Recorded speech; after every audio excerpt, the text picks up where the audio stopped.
Hi guys, this is Virak from Bionic Buzz, and tonight we are here on the black carpet of Star Trek Strange New World. Please stay with us and stay tuned. Where your character is going in the next season, because we are here tonight on the third season's premiere, and I would like to know a little sneak peek about it. What can I say? Well, I can say that we're very, very lucky to be working with a network who has realized that when we are at our craziest, the audience responds more. So they've really now given us almost carte blanche, our freedom to do as many crazy ideas as we want, and we're taking full advantage of that. Really, the musical episode that we're screening tonight, that is not going to be the craziest thing that we do, believe me. Really? So there is more craziest things? Yeah. You can tell us. Well, this guy, his mantra continues to be that Star Trek can be a lot of things. And so we continue to try and push that envelope, because at this point, Star Trek is such an institution, it can handle that. It's a very malleable form. And we're trying to have as much fun playing with it as we can. And I got to say, honestly, it is impossible to get bored with this show, because every episode is so different. I guess that you were a fan before you started to involve in the show. So do you remember when did you started to watch? I remember it like it was yesterday. So the original series started airing in syndication on our local access channel. Do you know what that is, right? And my mother had watched it when it originally aired, so she got me to start watching it in reruns, and I got hooked. And then the Next Generation started airing around my 10th year in school, something like that. And then I got into college, and I basically didn't watch TV for a decade, and now here I am. What was your first reaction when you got cast for the show?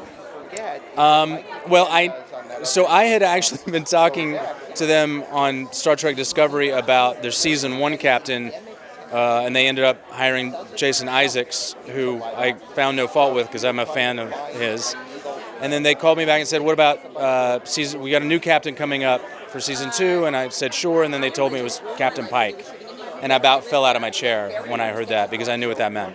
Yeah, and you are working in a very spectacular set. So can you just tell us some information from inside, that how is it to work on that set? And I heard about it already. I asked Rebecca, and she said that it's an AR screen in the back, and also some build-up, furniture. So what is your experience to work on this set? When you're on our sets, you feel like you are in the television show, because they are 360. When you're in those corridors, you're on Star Trek, and so every day there's a moment where I look around and I literally can't believe that I'm in Star Trek, and it's a little emotional at times, because this was my make-believe game as a child, right? Do you have dreams about it? Because you spend so much time on the set and with this family, the Star Trek families, and so when you go to sleep, sometimes you have dreams about that you are actually on the spaceship. No, I don't. I have this recurring nightmare that I'm back in college and I have another paper to write, and I just can't be bothered. And then I get paranoid I'm going to get a bad grade and not get into graduate school, and then I wake up and I'm like, whoo, thank God. I get to go be in Star Trek. And have you ever dreamed about it when you were a child, to be a spaceman, or you're going to the space? Yeah, I think every American kid goes through their astronaut phase where they want to be an astronaut, and I certainly went through that, yeah. So how did you prepare for this show? And that's my last question. How do you prepare for this show daily, day by day, to be in the character? I'll be honest with you. The hours are so intense that, I show up and I put on the boots. And fortunately for me, this character is closer to Anson than most other roles I've played. That doesn't mean I'm trying to bring the role down to me. It just means that I think I'm at that point where I've trusted myself.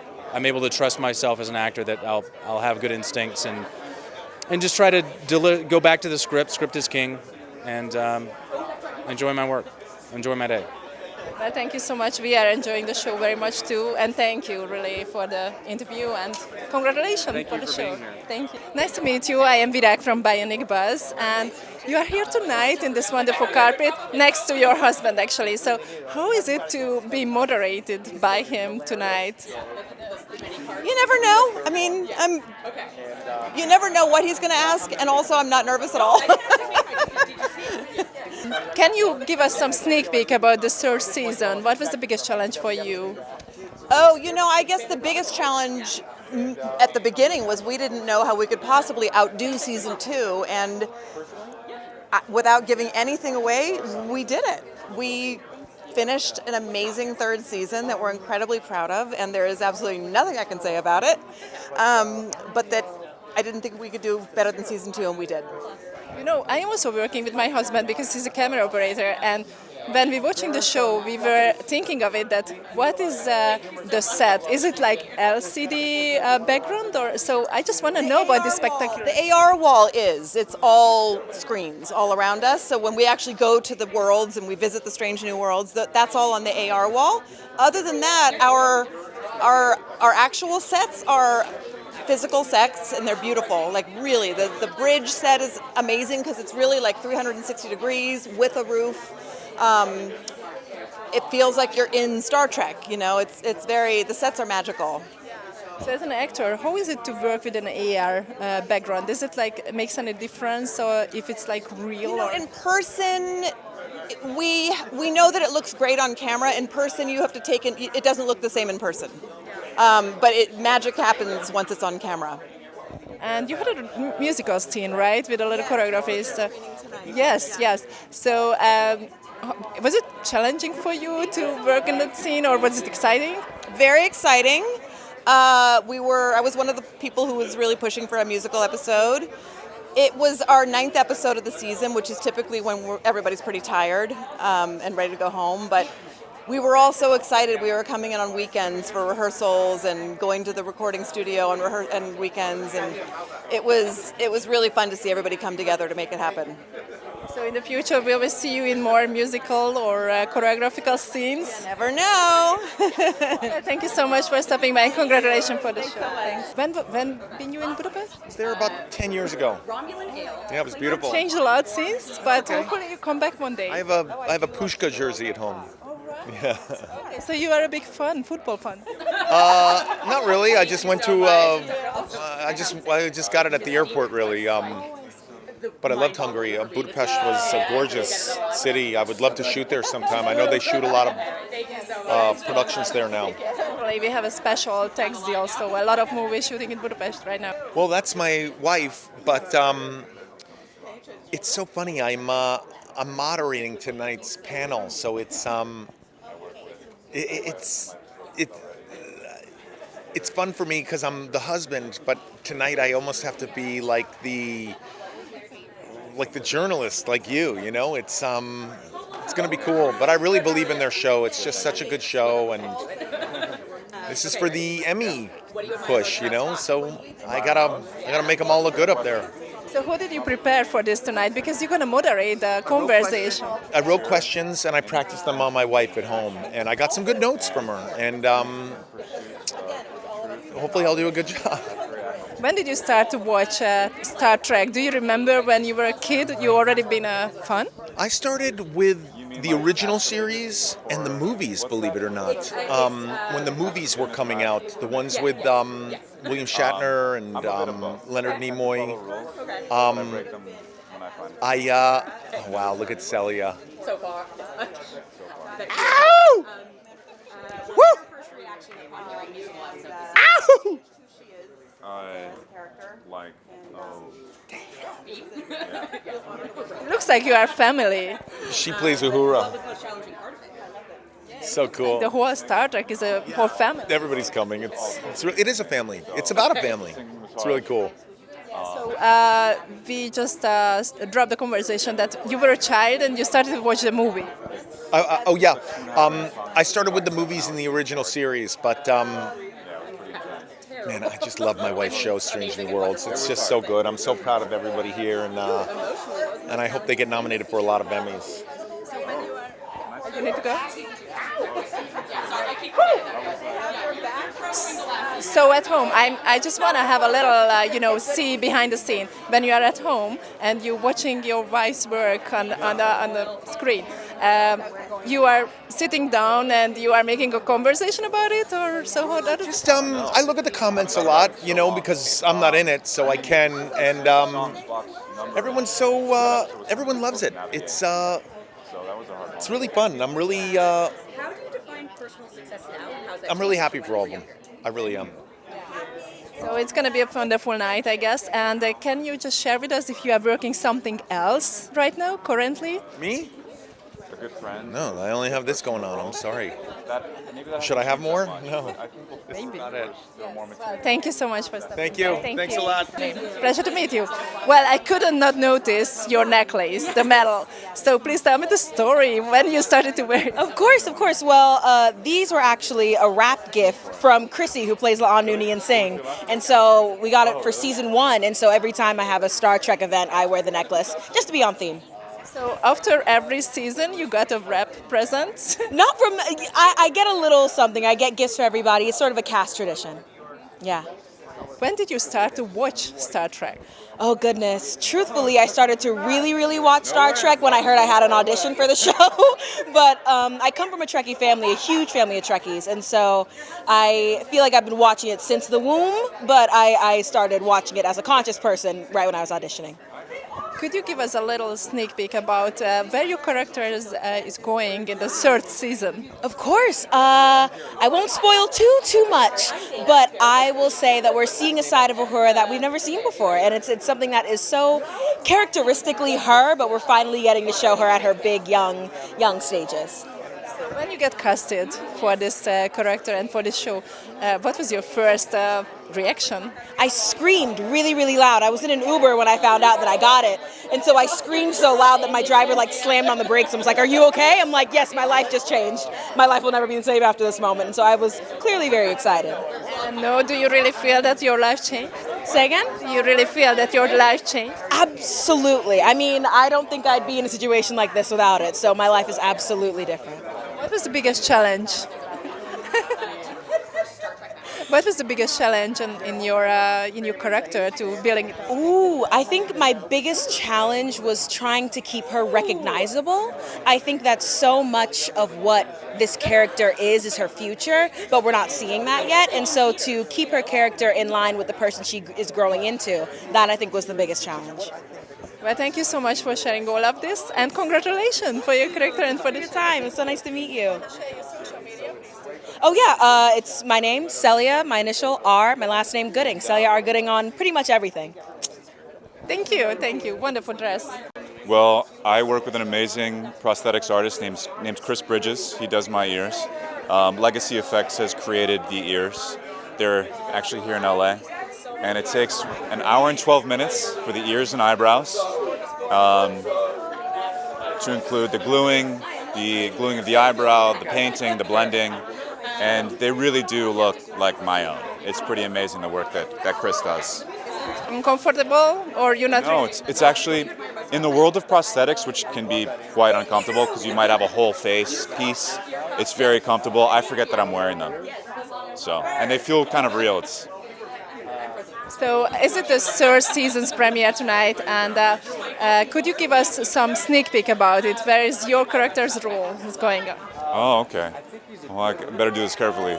I guess I can say that this Spock that I play in Strange New Worlds really has been exploring his humanness, and he continues to do that. And there are, of course, dangers that the Enterprise must face, and they do it with aplomb, as usual. And I think it's going to be an amazing season. I think they've really stepped it up. I don't know how they could after season 2, in which we did a musical episode and some other wonderful episodes, but I think they have. So this musical episode is definitely a new point in the show. So how was your experience with it? Was it more challenging, or? Yeah, I mean, it was crazy. I'm not a trained singer, so when I heard we were doing dancer, well, fortunately I didn't have to dance too much. Yeah, it was really intimidating, and required a lot of effort, but we had an amazing team of people that were guiding us through it, some of which are here tonight. Tom Polce in particular, he's somewhere here. I think he's maybe the arranger. Don't quote me. I don't remember his exact title, but it was a very wonderful experience. And one more question. When you were a kid, when did you start to watch Star Trek, if you did start it in your childhood? I mean, I remember seeing episodes of Next Generation when I was 5. I was born in '86. So, yeah, it was airing, I think, between '89 and '96. And so I remember seeing it on TV and being a little freaked out by it because the concepts were so big and strange to me. How is it to look back now that you watched the show as a kid and now you are in? Say what? So you watched the show as a kid and now you are in the show. You are actually... I mean, it's totally surreal. It's been 5 years since I've been cast as this character, and it's still very surreal and very strange to me. And wonderful. Super exciting. Well, thank you so much for stopping by. And congratulations for the show. Thank you. Hi, Rod. I'm Virag from Bionic Buzz. And what's your name? Virag. It's a Hungarian name. Yes. Virag? Yes, Virag. Means flower. So anyway, we are here tonight and we're celebrating Star Trek, and you are one of the producers. So One of many. yes, please share your, experiences. How was to work on this show? Well, I mean, each show is very unique and different, and I have to give credit to Alex Kurtzman and the entire production team for really trying to make sure that all the shows are different and speak to a different audience. This is one that the fans wanted from day one. The minute Anson Mount was in season 2 of Discovery, and the way he portrayed Pike and brought that character to life, it was all over the internet. And everyone heard it. You couldn't not hear it. And so, I mean, of course, credit goes to the entire team, the actors, the crew, the production staff who made this happen. But credit really goes to the fans for making this happen, for getting their voices out there. So it is a great precursor to Star Trek, the original series. This is before Kirk. And the crew is phenomenal. The crew of the Enterprise and the crew on the show are both phenomenal. So it really is a privilege with this one. And the stories are great. I really love these stories. When you were a little boy, did you watch Star Trek? No, when I was a little boy, I watched Knight Rider and Star Wars and other shows. I didn't really understand Star Trek. It was too slow. It was too cerebral for me. It wasn't until I was older and matured a little bit that I started to get it, that I started to understand and truly appreciate it. And when fans would come up to me and tell me that Star Trek affected their lives in a personal way, sometimes small, sometimes big. And I went, wow. I mean, Knight Rider doesn't affect my life like that. What is this? And so as I watched more and more Star Trek, I got it. And of course, I fell in love with Star Trek. And it's the messaging. I love the messaging of Star Trek. What is a message? Well, I mean, ultimately, it's hope for the future, but it's the appreciation of diversity in all its forms. So not just the difference of how we look, not just our skin color, but how we think. The fact that you can think of the universe in one way, and I can think about it in another. And if I learn how you think of it, I can add to my own intelligence. I can grow my own intellect because you gave me a perspective I didn't think about. And that is sort of the backbone of Star Trek. We need to better ourselves and learn from new ideas and grow and evolve. And that's what I love. Yeah, so you are telling that everybody can make their own interpretation inspired by the show. And, I just seen a conversation I was lucky to see a conversation on the American conference with Elon Musk, and he said that he doesn't believe it, that human nature is only one planet nation. So what do you think? What is your private opinion about it? Is there any life out of there in space? Oh, is there life? Be honest. I mean, listen, I certainly don't know for a fact, but I mean, there's no way we're the only ones in the entire universe. There is life out there for sure. Now, at what level it's at, whether it's a microbe or whether it's super far advanced beyond us, I don't know. But there's 100% life out there. I think we're fools to think we are the only ones that exist in our universe. I mean, that's just absurd, in my opinion. Well, that's a great opinion. So one more question about your particular job. I couldn't really imagine what was your particular job on the show. So you are one of the co-producers? Yeah, I'm and one of the many executive producers. so how can I imagine your work? Well, an executive producer can do everything from nothing to be there every day working with the writers, the actors, all of that. You know, I'm definitely somewhere in the middle. The scripts that come through, we read, we give notes on, but we're not part of the inner circle of development. I see myself as a little bit more of one of the shepherds of Star Trek. To the best of my ability, and I'm not always right, to the best of my ability, if Star Trek ever sort of maybe goes too far in one direction, give my personal opinion on why it should move back. And sometimes it works, sometimes it doesn't, sometimes I'm right, sometimes I'm wrong. Did you visit the set? I actually have not visited the set yet, but I'm looking forward to going up. Well, thank you so much for stopping by, and congratulations for the show. Thank you very much. Cheers.